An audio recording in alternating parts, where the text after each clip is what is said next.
الحمدللہ وحدہ لا شریک لہ والصلاة والسلام علی من لا نبی بعدہ وعلی آلہ واصحابہ الذین اوفوا عہدہ اما بعد فاعوذ باللہ من الشیطان الرجیم بسم اللہ الرحمن الرحیم والعصر ان الانسان لفی خسر الا الذین آمنوا وعملوا الصالحات وتواصوا بالحق وتواصوا بالصبر اللہم صلی علی محمد وعلی آل محمد کما صلیت علی ابراہیم وعلی آل ابراہیم انک حمید مجید اللہم بارک علی محمد وعلی آل محمد کما بارکت علی ابراہیم وعلی آل ابراہیم انک حمید مجید۔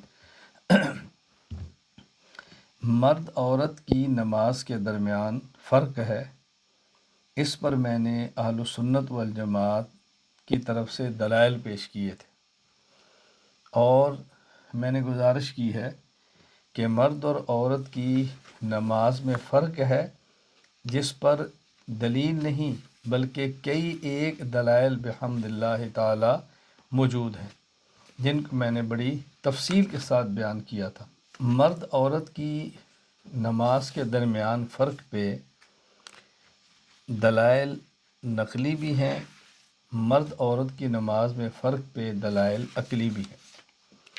گزشتہ کل سبق میں نے آپ کی خدمت میں مرد عورت کی نماز میں فرق پر دلائل نقلی پیش کیے تھے۔ آج آپ کی خدمت میں مرد عورت کی نماز کے فرق پر ایک تو میں عقلی دلیل پیش کروں گا، اور دوسرا ائمہ اربعہ کو پیش کروں گا کہ اس پر ائمہ اربعہ کا اتفاق ہے کہ مرد عورت کی نماز میں فرق ہے۔ پہلے مرد عورت کی نماز میں فرق پر عقلی دلیل سماعت فرمائیں۔ عبادات کی دو قسمیں ہیں، عبادات بدنیہ اور عبادات مالیہ۔ بنیادی طور پر کلمہ پڑھنے کے بعد عبادات چار ہیں جو بنیاد ہیں: نماز، زکوٰۃ، روزہ اور حج۔ ان میں سے آپ دیکھیں، نماز ایک ایسی عبادت ہے کہ جس میں اختلاف ہوا ہے۔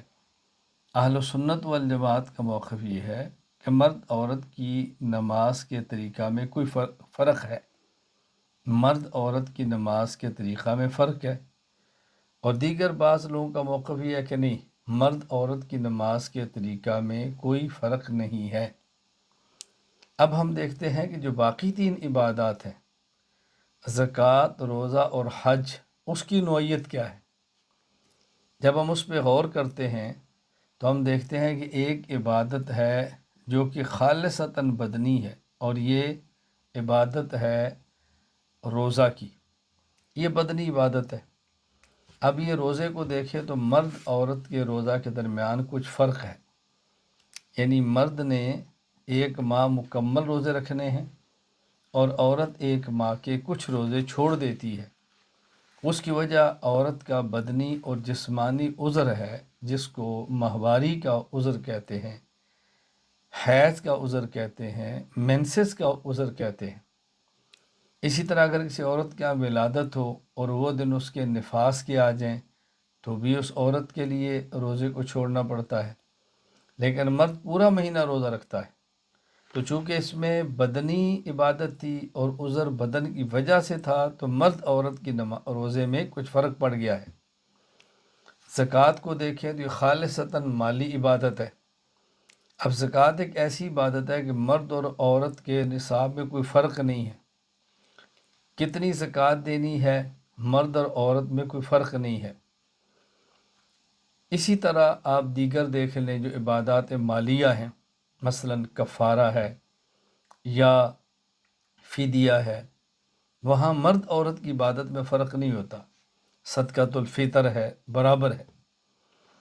اور حج ایک ایسی عبادت ہے کہ جو عبادت بدنی بھی ہے، عبادت مالی بھی ہے۔ تو عبادت کا حج کی وہ پہلو جو مالی ہے، اس میں مرد عورت کے درمیان کوئی فرق نہیں، یعنی جب ہم کہتے ہیں صاحب استطاعت ہو تو اس میں مرد عورت برابر ہے، یعنی اتنا پیسہ موجود ہو کہ جائیں اور آئیں، وہاں رہائش رکھیں یا کھانے کا انتظام کر سکیں، اس میں مرد عورت میں دونوں برابر ہیں۔ اور جہاں دیکھیں گے کہ اس کا وہ پہلو جو بدنی ہے، وہاں مرد عورت کے درمیان فرق پڑ جائے گا۔ مرد کے لیے ساتھ عورت کا ہونا شرط نہیں ہے، عورت پر حج کے فرض ہونے کے لیے ساتھ شوہر یا محرم کا ہونا شرط ہے۔ کیوں؟ یہ بدن کی حفاظت کے لیے ہے، مال کی حفاظت کے لیے نہیں ہے۔ اسی طرح مرد تلبیہ بلند آواز سے پڑھے، عورت آہستہ پڑھے، اس کا تعلق بدن سے ہے۔ مرد سلا ہوا کپڑا نہ پہنے، عورت سلا ہوا کپڑا پہنے، اس کا تعلق بدن سے ہے۔ مرد جب طواف کرے تو پہلے 3 چکروں میں رمل کرے، پہلوانہ چال چلے، عورت ایسا نہ کرے۔ مرد احرام کی چادر لے اور جب طواف شروع کرے تو شروع کرنے سے پہلے دائیں کندھے کو ننگا کر دے، عورت نہ کرے، اس کا تعلق بدن سے ہے۔ جب سعی کرے صفا اور مروہ کے درمیان تو درمیان میں کچھ جگہ ایسی آتی ہے جہاں پر سبز لائٹیں لگی ہیں، جو کہتے ہیں میلین اخضرین، وہاں مرد دوڑے گا، عورت نہیں دوڑے گی۔ حالانکہ یہ دوڑنا حضرت حاجرہ کی سنت ہے، لیکن یہ سنت کو زندہ رکھا گیا ہے مردوں کی وجہ سے کہ اس کا تعلق بدن کے ساتھ ہے۔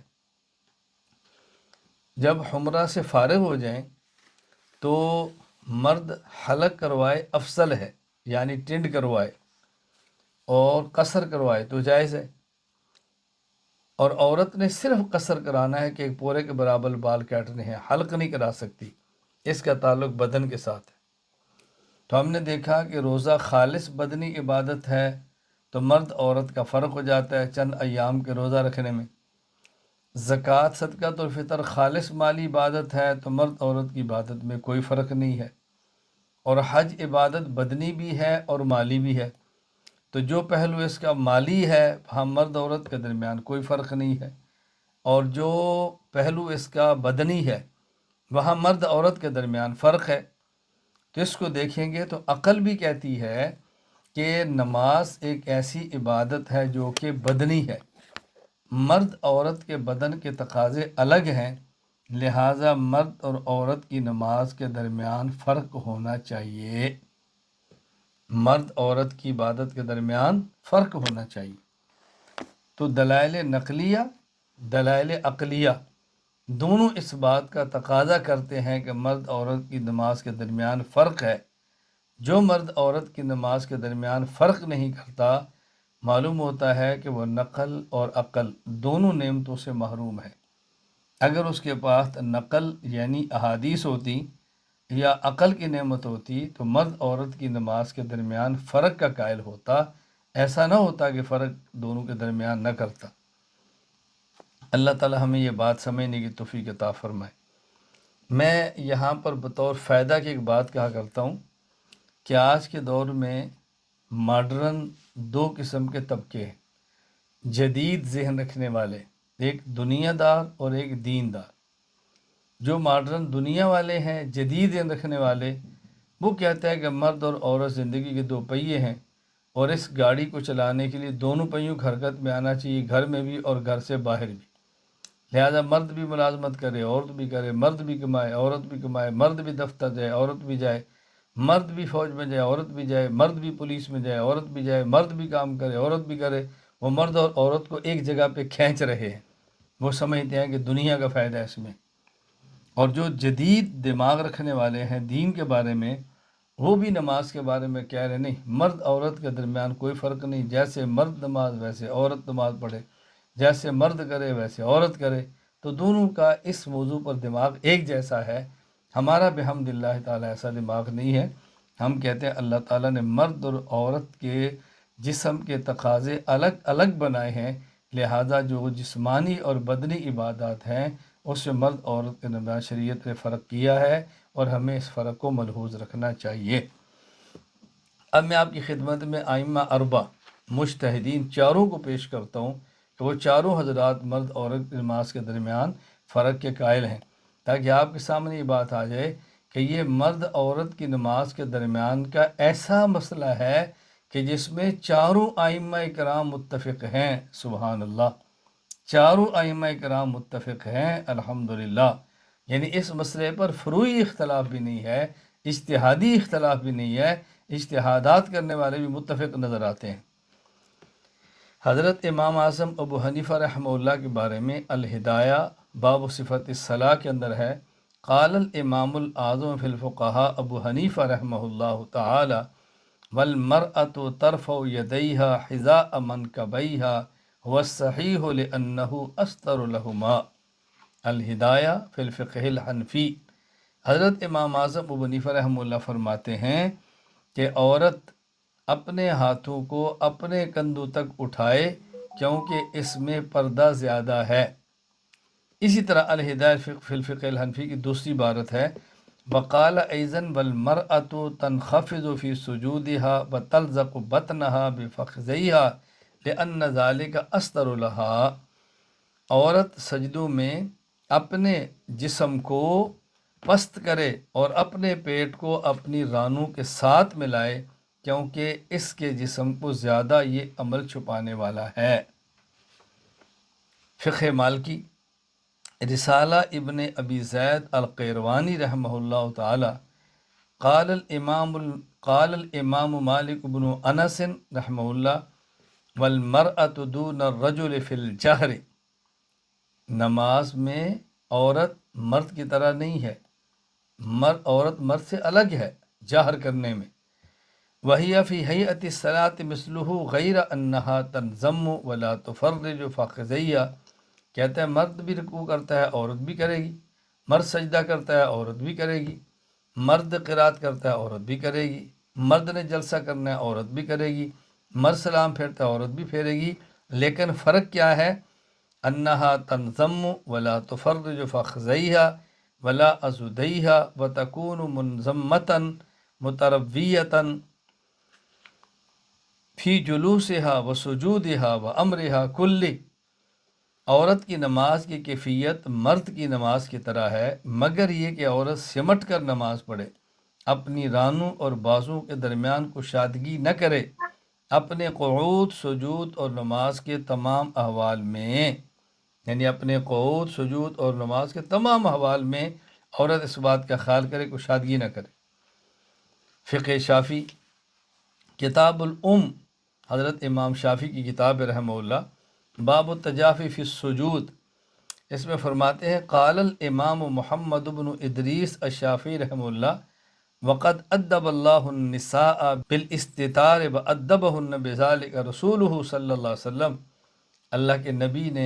اللہ نے عورت کی تربیت فرمائی ہے، عورت کو ادب سکھایا ہے کہ عورت پردہ کرے، اور رسول اکرم صلی اللہ علیہ وسلم نے عورت کو سکھایا ہے کہ پردہ کرے۔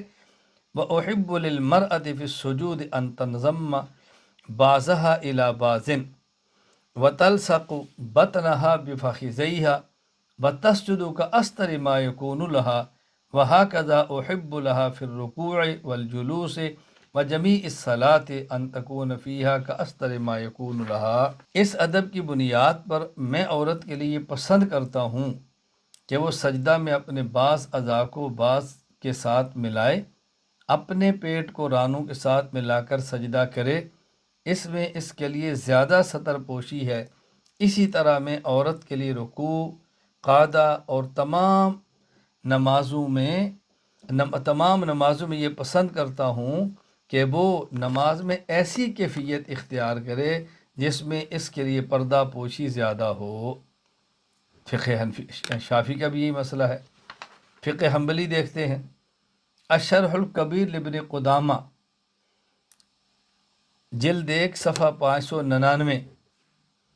اسی طرح المغنی لابن قدامہ، جلد 1 صفحہ 635۔ حضرت امام احمد بن حنبل رحمہ اللہ فرماتے ہیں والمرأة كالرجل في ذلك كله انها تجمع نفسها في الركوع والسجود وتجلس متربعة او تسدل رجليها فتجعلهما في جانب يمينها۔ قال احمد السدل اعجب الی۔ امام احمد بن حنبل رحمہ اللہ فرماتے ہیں سب احکام میں مرد کی طرح ہے، یعنی عورت بھی احکام میں تو مرد کی طرح ہے، مرد نے نماز پڑھنی ہے، عورت نے پڑھنی ہے، مرد زکوٰۃ دے، عورت نماز کے احکام میں بھی مرد عورت کی طرح ہے، سب احکام میں مرد کی طرح ہے، لیکن رکوع سجود میں اپنے جسم کو سکیڑ کر رکھے، آلتی پالتی مار کر بیٹھے، یا اپنے دونوں پاؤں اپنی دائیں جانب نکال کر بیٹھے۔ تشہد کی دو صورتیں ہیں، یا عورت آلتی پالتی مارے یا اپنے دائیں طرف دونوں پاؤں کو نکالے اور ران کے اوپر بیٹھے۔ فرمایا عورت کا اپنے دونوں پاؤں اپنی دائیں جانب نکال کر بیٹھنا میرے ہاں پسندیدہ عمل ہے۔ یعنی امام احمد فرماتا ہے گنجائش دونوں کی ہے، لیکن میرے ہاں بہتر وہی ہے، اور یہی طریقہ احناف کے ہاں بھی ہے۔ تو میں نے آپ کی خدمت میں مرد عورت کی نماز کے درمیان فرق ہونے پر دلائل نقلیہ، دلائل عقلیہ اور ائمہ اربعہ کو پیش کیا ہے۔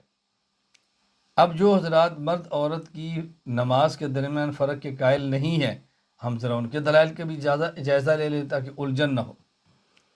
ان کی بنیادی دلیل صحیح بخاری حدیث نمبر 631 ہے کہ حضرت مالک رضی اللہ تعالیٰ عنہ فرماتے ہیں، مالک بن حویرث رضی اللہ عنہ، اتینا الی النبی صلی اللہ علیہ وسلم ونحن شببۃ متقاربون، ہم چند نوجوان نبی کریم صلی اللہ علیہ وسلم کی خدمت میں حاضر ہوئے۔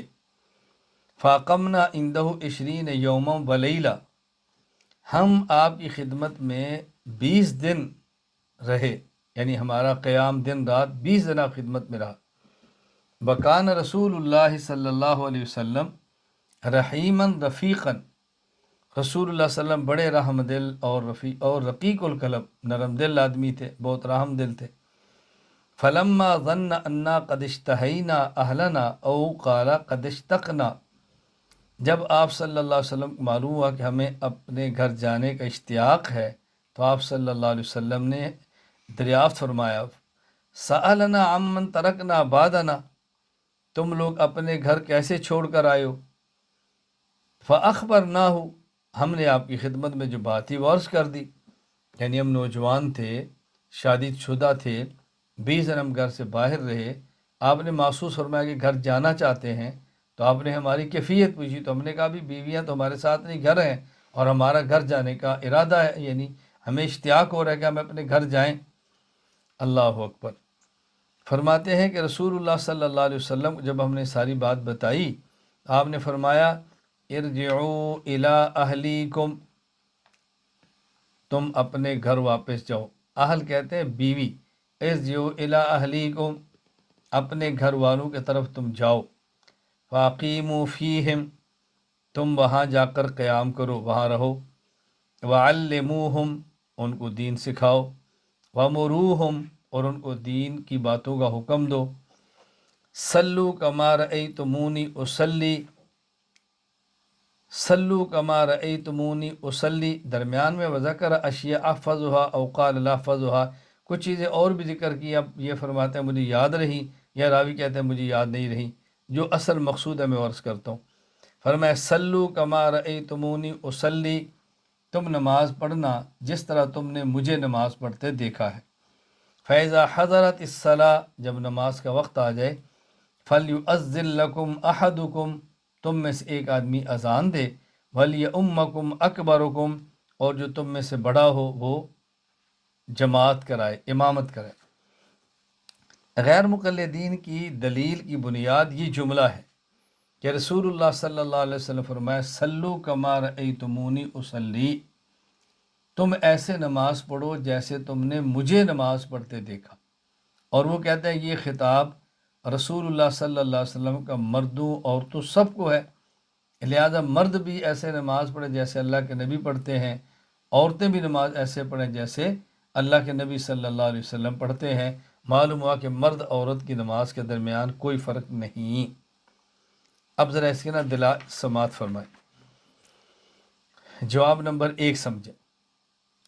ہم کہتے ہیں کہ حضور اکرم صلی اللہ علیہ وسلم نے صحابہ کرام کو فرمایا، جب پہلے یہ سمجھ لیں پوری حدیث۔ ہم مالک بن حویرث کہتے ہیں ہم رسول اللہ صلی اللہ علیہ وسلم کی خدمت میں آئے، نحن شببۃ متقاربون، ہم جوان تھے اور مرد تھے، اور 20 دن آپ کی خدمت میں رہے، ہمیں گھر جانے کی خواہش ہوئی، اللہ کے نبی نے اس کو محسوس فرمایا اور آپ نے فرمایا گھر جاؤ۔ اب اللہ کے نبی خدمت میں آئے کون تھے؟ مرد، اس میں عورتیں نہیں تھیں۔ رسول اللہ صلی اللہ علیہ وسلم نے ان مردوں سے پوچھا اور مردوں کو حکم دیا، اور حکم کتنے دیے؟ 7۔ ایک حکم ارجعوا الی اہلیکم، اپنے گھر جاؤ۔ اب ظاہر ہے یہ حکم مردوں کا ہے، عورتوں کو نہیں ہے، کیونکہ حکم ان کو ہے نا جو وہاں موجود تھے اور آپ کی خدمت میں آئے تھے، وہ مرد تھے۔ تو اس کا معنی ارجعوا الی اہلیکم، تم واپس اپنے گھر جاؤ، یہ حکم صرف مردوں کو ہے، عورتوں کو نہیں ہے۔ نمبر 2، فاقیموا فیہم، تم واپس جا کر اپنے گھر قیام کرو۔ اب ظاہر ہے یہ بھی حکم مردوں کو ہے، چونکہ مرد تھے تو انہی کو فرمایا۔ نمبر 3، وعلموہم، اور جا کر ان کو دین سکھاؤ۔ اس کا معنی یہ بھی حکم مردوں کو ہے، چونکہ دین سکھانا اصل منصب تو مرد کا ہے، اور یہاں تھے بھی مرد۔ نمبر 4، مروہم، ان کو دین کی باتوں کا حکم دو۔ اب دین کی بات کا حکم عورت کو مرد نے دینا ہے، اور تھے بھی وہاں مرد جن کو آپ نے فرمایا۔ نمبر 5، صلو کما رأیتمونی اصلی، تم نماز ایسے پڑھو جیسے مجھے پڑھتے دیکھا۔ ذرا اس کے آگے چلیں۔ چھٹا حکم، فلیؤذن لکم احدکم، تم میں سے کوئی ایک اذان دے۔ اب اذان کا حکم صرف مردوں کو ہے، عورتوں کو نہیں ہے، اس پر سارے متفق ہیں۔ آگے 7واں حکم، وَلْيَؤُمَّكُمْ أَكْبَرُكُمْ، کہ تم میں سے جو بڑا ہے وہ نماز کی امامت کروائے۔ اب یہ امامت مرد نے کرانی ہے، عورت نے نہیں کرانی، اس پر بھی سب کا اتفاق ہے۔ ایسا تو نہیں کہ مرد بھی پیچھے کھڑے ہوں تو عورت امامت کرائے گی، امامت تو مرد نے کرانی ہے۔ اس حدیث پاک میں 7 احکام ہیں، 7 احکام میں سے 2 تو طے شدہ ہیں، اذان دینا، امامت کرانا، یہ مردوں کا کام ہے، باقی 4 بھی مردوں کے کام ہیں۔ اب یہ جو 5واں تھا کہ نماز تم پڑھو جیسے مجھے پڑھتے دیکھا، تو جب باقی 6 مردوں کے ہیں تو یہ 7واں حکم مردوں کو، عورتوں کو، دونوں کو کیسے ہے؟ دیکھیں عقل بھی یہ کہہ رہی ہے کہ جب رسول اللہ صلی اللہ علیہ وسلم نے آنے والے مردوں کو حکم دیے اور حکم بھی 7 دیے، ان 7 میں سے 6 مردوں کے لیے ہیں، تو ان میں سے ایک عورتوں کے لیے کیسے ہو گیا؟ جبکہ اس پر کوئی قرینہ اور کوئی دلیل بھی موجود نہیں ہے کہ یہ حکم مرد عورتوں سب کو ہے۔ معلوم ہوا کہ حکم بھی صرف اور صرف مردوں کو ہے، عورتوں کو نہیں ہے۔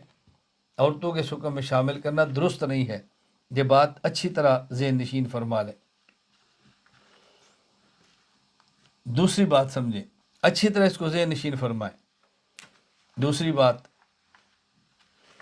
یہ جو آپ صلی اللہ علیہ وسلم فرمایا کہ تم ایسے نماز پڑھو جیسے مجھے نماز پڑھتے دیکھا، اب اگر یہ حکم مردوں عورتوں دونوں کو ہو اور اس کی بنیاد پر یہ کہا جائے کہ مرد عورت کی نماز میں کوئی فرق نہیں، تو ہمارا سوال یہ ہے کہ جو لوگ اس حدیث کو بطور دلیل کے پیش کرتے ہیں وہ بھی مرد عورت کی نماز کے درمیان بہت سارے مقامات پر فرق کے قائل ہیں۔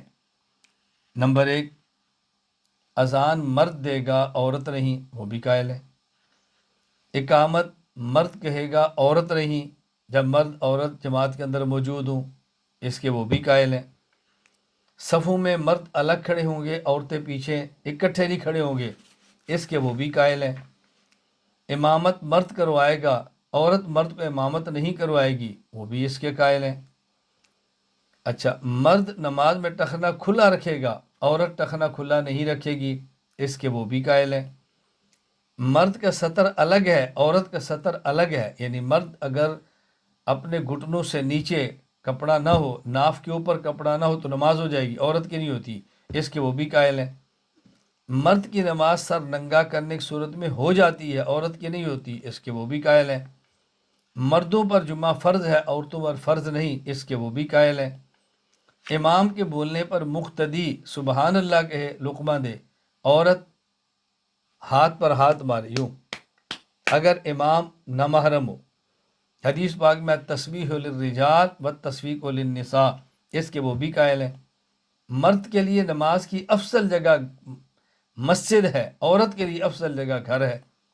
تو اگر اس جملے کی بنیاد پر ثابت کیا جائے کہ مرد عورت کی نماز کے درمیان کوئی فرق نہیں، تو پھر اس کا تقاضا یہ تھا کہیں بھی فرق نہ ہوتا، حالانکہ بہت سارے مقامات پر فرق ہے وہ قائل ہیں۔ جواب نمبر 3 ذہن نشین فرما لیں۔ تیسرا جواب یہ ہے کہ اس حدیث پاک میں رسول اللہ صلی اللہ علیہ وسلم کا جملہ یہ نہیں ہے سلو کما اسلی، بلکہ آپ کا ارشاد ہے سلو کما رأیتمونی اسلی۔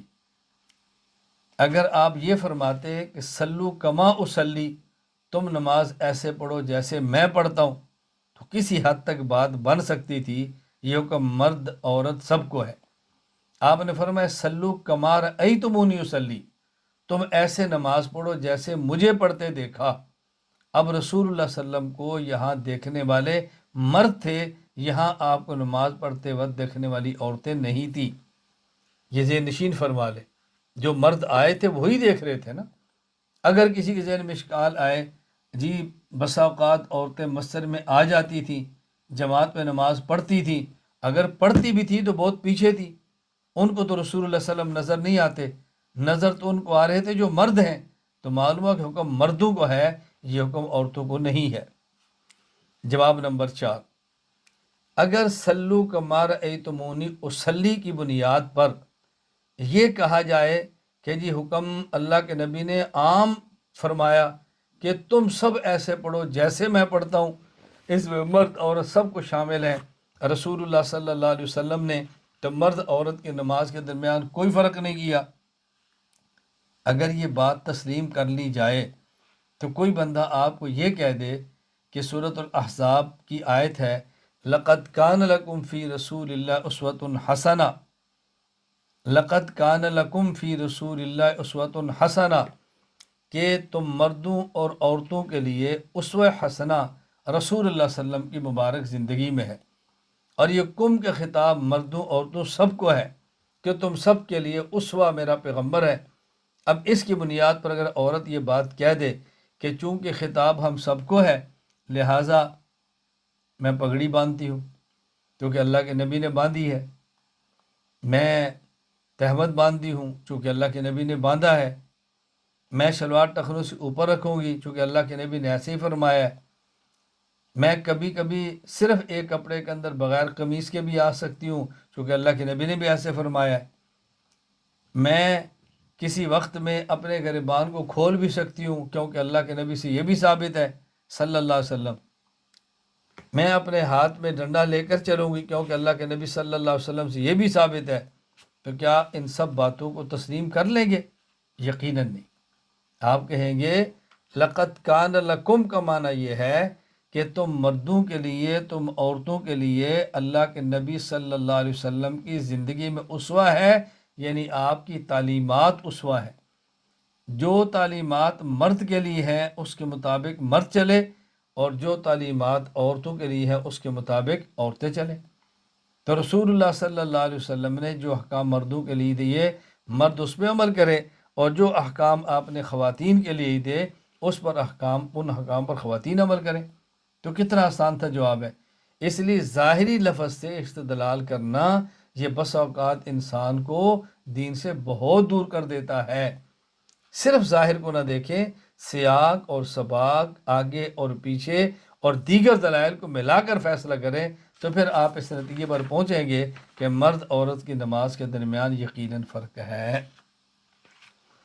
جو لوگ مرد عورت کی نماز کے درمیان فرق نہیں کرتے ان کی دوسری دلیل وہ صحیح بخاری باب و سنت الجلوس فی التشہد، حضرت امام بخاری رحمہ اللہ لکھتے ہیں وکانت ام الدرداء تجلس فی صلاتها جلسۃ الرجل وکانت فقیہۃ، حضرت ام درداء رضی اللہ تعالی عنہا اپنی نماز میں ایسے بیٹھا کرتی تھیں جیسے مرد بیٹھتے ہیں۔ ام درداء اپنی نماز میں ایسے بیٹھتی تھیں جیسے مرد بیٹھتے ہیں۔ تو وہ کہتے ہیں معلوم ہوتا ہے کہ مرد عورت کی نماز کے درمیان کوئی فرق نہیں۔ کیوں؟ اس لیے کہ امام بخاری حدیث لائے ہیں، ام دردہ صحابیہ ہیں اور وہ ایسے اتحیات میں بیٹھتی ہے قعدہ میں جیسے مرد بیٹھتے ہیں، معلوم ہوتا ہے کوئی فرق نہیں ہے۔ جواب اچھی طرح ذہن نشین فرما لیں۔ جواب نمبر 1، حضرت امام بخاری رحمۃ اللہ علیہ کا حضرت ام دردہ رضی اللہ تعالی عنہا کے بارے میں یہ اثر لانا، تجلس فی صلاتہا جلسۃ الرجل، ام الدردہ نماز میں تشہد میں ایسے بیٹھتی جیسے مرد بیٹھتا ہے، یہ دلیل ہے اس بات کی کہ مرد عورت کے بیٹھنے میں فرق ہے۔ اگر مرد عورت کے بیٹھنے میں فرق نہ ہوتا تو کبھی یہ نہ کہا جاتا کہ ام دردہ مردوں کی طرح بیٹھتی تھی۔ مردوں کی طرح کا معنی یہ ہے کہ مردوں کے بیٹھنے کا طریقہ الگ ہے، عورتوں کے بیٹھنے کا طریقہ الگ ہے۔ میں اس کی ایک مثال دے دیتا ہوں۔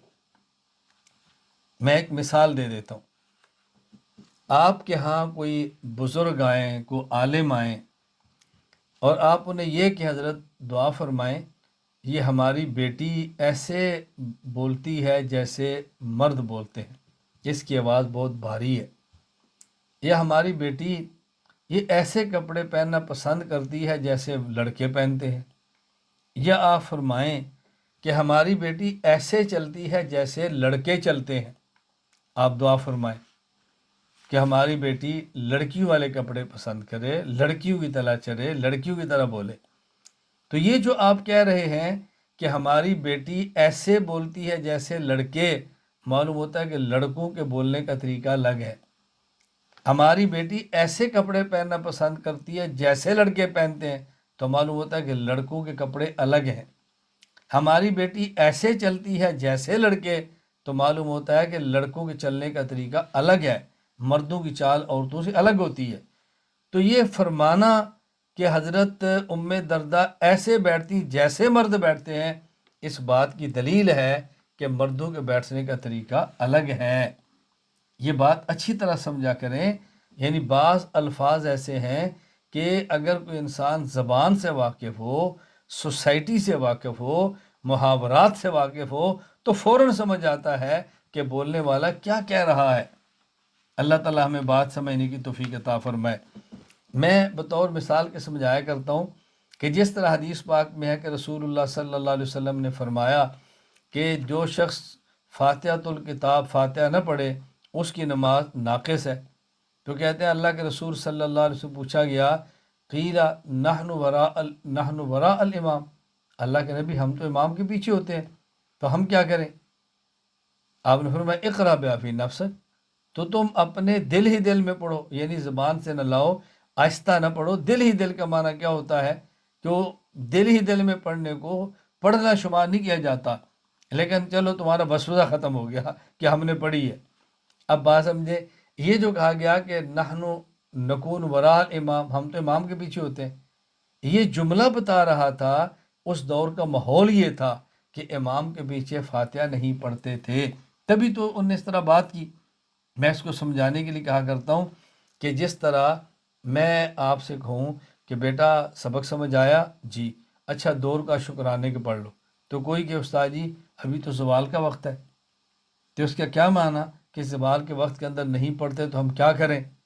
میں یہ مثال اس لیے دے رہا ہوں کہ بس اوقات جملے عرف کے بتا دیتے ہیں کہ اس کا مطلب کیا ہے۔ تو یہ جملہ کہ ام دردہ مردوں کی طرح بیٹھتی تھی، اس کا مطلب یہ ہے کہ مردوں کے بیٹھنے کا طریقہ الگ ہوتا ہے اور عورتوں کے بیٹھنے کا طریقہ الگ ہوتا ہے۔ کتنا کہا جاتا ہے کہ جی فلاں علاقے کی عورتیں تو مردوں کی طرح ہیں، فلاں علاقے کی عورتیں تو مردوں کی طرح ہیں، تو اس کا معنی ہوتا ہے نا کہ مردوں کی بود و بات الگ ہے، عورتوں کی الگ ہے۔ بات اچھی طرح سمجھیں۔ ہاں ایک سوال ذہن میں آئے گا، اچھی طرح سمجھیں۔ وہ سوال ذہن میں کیا آئے گا کہ جب مردوں کے بیٹھنے کا طریقہ الگ ہے اور عورتوں کے بیٹھنے کا طریقہ ہے بھی الگ، تو حضرت ام دردہ رضی اللہ تعالی عنہا پھر یہ مردوں کی طرح کیوں بیٹھتی تھی؟ اس کا امام بخاری نے جواب دے دیا ہے، وکانت فقیہتاً، ام دردہ رضی اللہ تعالیٰ عنہ فقیہ تھی، مجتہد، ان کا اجتہاد تھا۔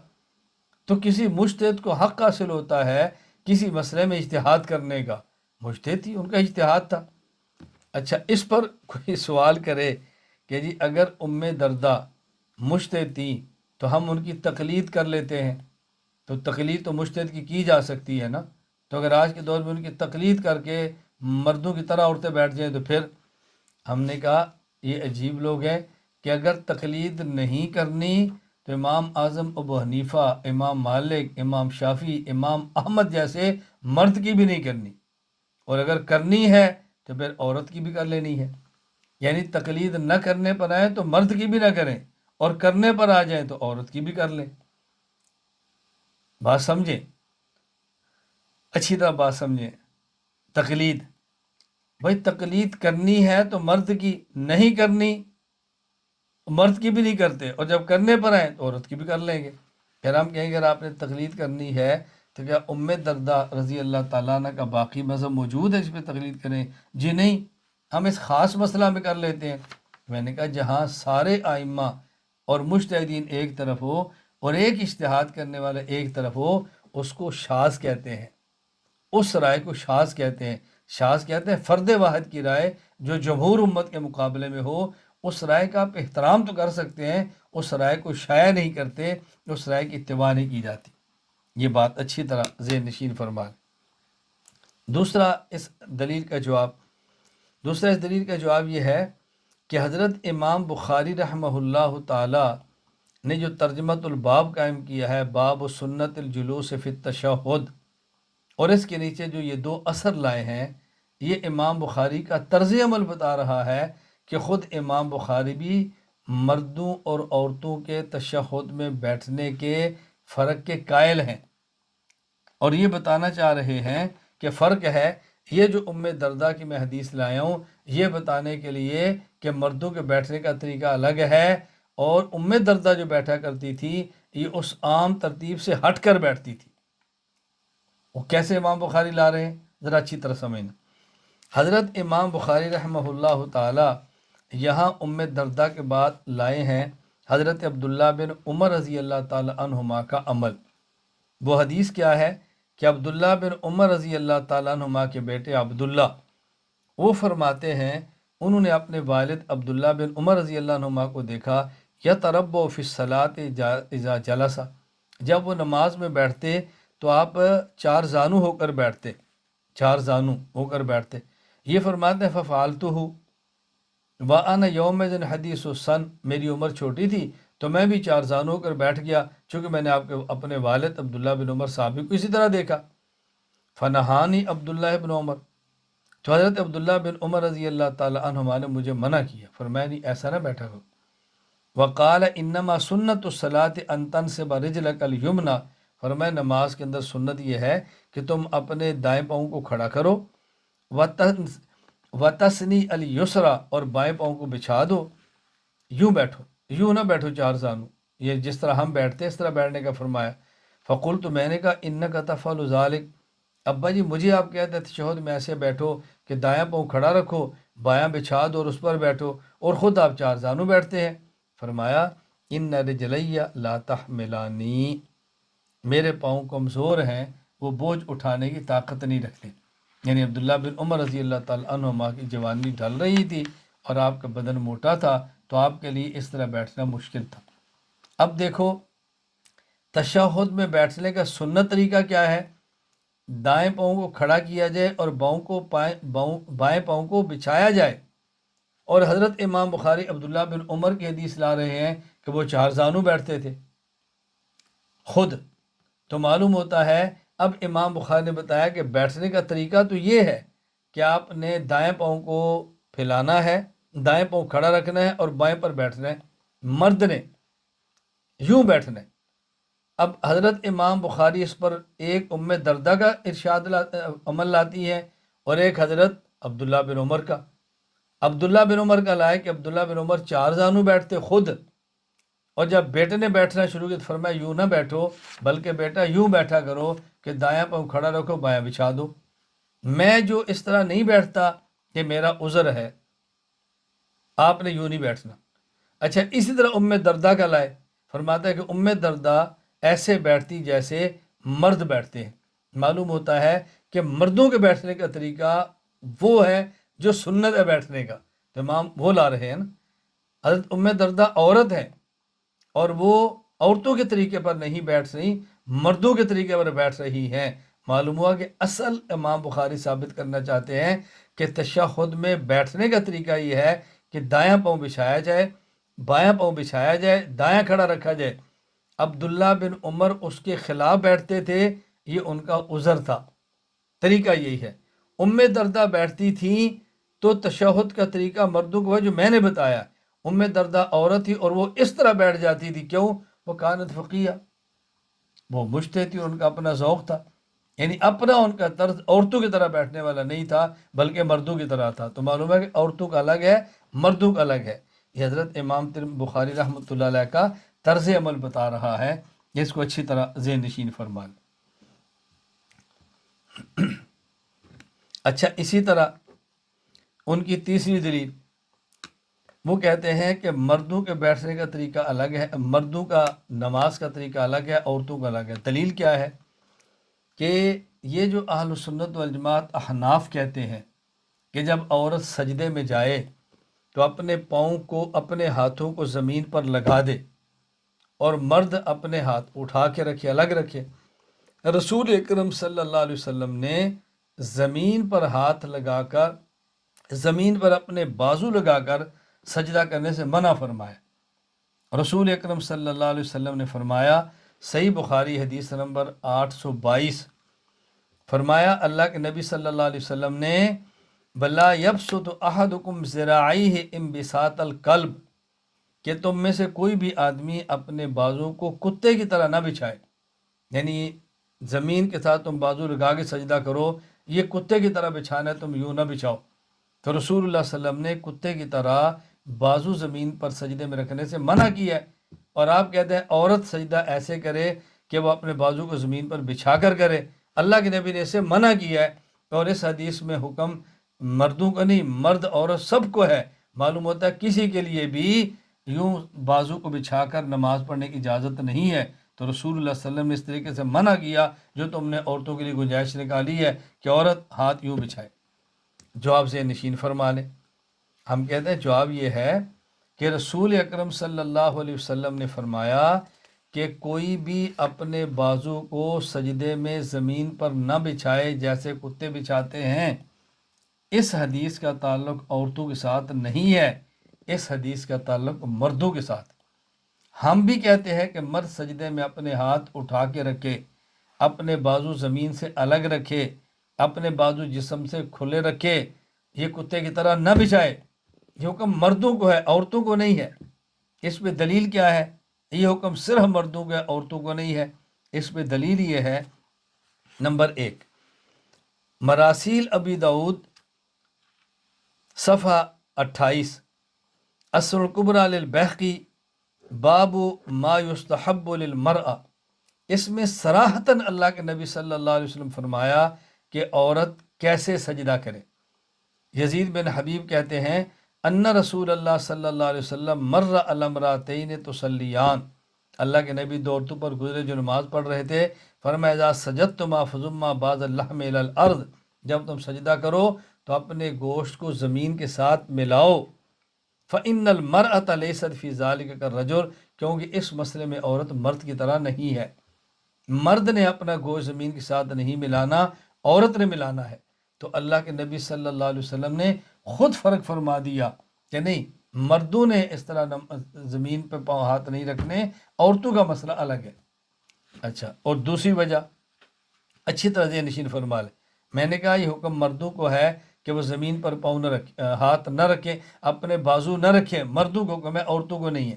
دلیل نمبر 1، اچھا وجہ نمبر 1، اللہ کے نبی نے خود فرمایا کہ عورت اپنے جسم کو زمین کے ساتھ ملائے اور مرد اس طرح نہ کرے، مرد کا مسئلہ الگ ہے، عورت کا الگ ہے۔ دوسری وجہ، صحیح مسلم حدیث نمبر 498 میں صراحت ہے رسول اللہ صلی اللہ علیہ وسلم کے بارے میں، وَيَنْهَا أَن يَفْتَرِشَ الرَّجُلُ ذِرَاعَيْهِ افتراش السبع، اللہ کے نبی نے مرد کو، الرجل کو منع کیا کہ وہ اپنے بازو درندے کی طرح، کتے کی طرح، درندے کی طرح زمین پر نہ لگائے نہ بچھائے۔ صراحت ہے کہ مردوں کو منع فرمایا، اور یہ کوئی میری رائے نہیں ہے۔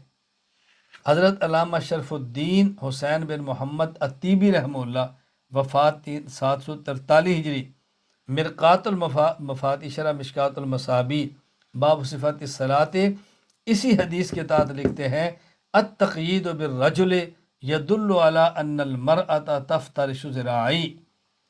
یہ جو اللہ کے نبی نے فرمایا نا کہ ینہا ان یفترش الرجل، آپ نے صراحت اور الرجل مرد کا تذکرہ کیا کہ مرد ایسا نہ کرے، فرمایا مرد کی قید لگانے اس بات کی دلیل ہے کہ عورت اپنے بازو زمین پر بچھائے حالت سجدہ میں۔ نمبر 2، سلطان المحدثین ملا علی قاری رحمہ اللہ، وفات 1014 ہجری، مرقات المفات شرح مشکات المصابیح، اسی حدیث کے تحت لکھتے ہیں وَيَنْهَا أَن يَفْتَرِشَ أَيْ فِي السُّجُودِ الرَّجُلُ أَيْ لَلْمَرْأَةُ لِأَنَّا مَبْنَى أَمْرِهَا عَلَى التَّسَتُّرِ۔ رسول اللہ صلی اللہ علیہ وسلم نے یہاں مرد کو منع فرمایا کہ وہ زمین میں سجدہ کرتے وقت اپنے بازو نہ بچھائے، عورت کو منع نہیں فرمایا۔ اس کی وجہ یہ ہے کہ عورت کی نماز میں بنیاد ہی تستر اور پردہ ہے، اور عورت کا پردہ اسی میں ہے وہ سمٹ جائے، اپنے بازو کو زمین پر لگا دے۔ بات اچھی طرح ذہن نشین فرما لیں۔ تو میں نے آپ کی خدمت میں یہ موقف بڑی تفصیل کے ساتھ پیش کیا ہے کہ مرد عورت کی نماز میں فرق ہے، مرد عورت کی نماز میں فرق ہے، اور جتنے جتنے مقامات پر تھا میں نے کھل کے آپ کی خدمت میں پیش کیا ہے۔ مرد عورت کی نماز میں فرق ہے۔ نمبر 1، تکبیر تحریمہ کہتے وقت مرد عورت کی نماز میں فرق ہے۔ ہاتھ باندھتے وقت مرد عورت کی نماز میں فرق ہے۔ رکوع کرتے وقت مرد عورت کی نماز میں فرق ہے۔ سجدہ کرتے وقت مرد عورت کی نماز میں فرق ہے۔ تشہد میں بیٹھتے وقت مرد عورت کی نماز میں فرق ہے۔ نماز کہاں پڑھنی ہے، مسجد میں یا گھر میں؟ اور اس پر میں نے آپ کی خدمت میں دلائل پیش فرمائے ہیں، دلائل نقلیہ اور دلائل عقلیہ، ائمہ اربعہ کے موقف کو پیش کیا ہے۔ جو حضرات مرد عورت کی نماز کے درمیان فرق کے قائل نہیں، ان کے 3 دلائل پیش کیے ہیں اور 3 دلائل کے جوابات دیے ہیں۔ اللہ تعالیٰ مجھے اور آپ سب کو اہل سنت والجماعت احناف دیوبند کے موقع پر کاربند رہنے کی توفیق عطا فرمائے۔ وآخر دعوانا ان الحمد للہ رب العالمین۔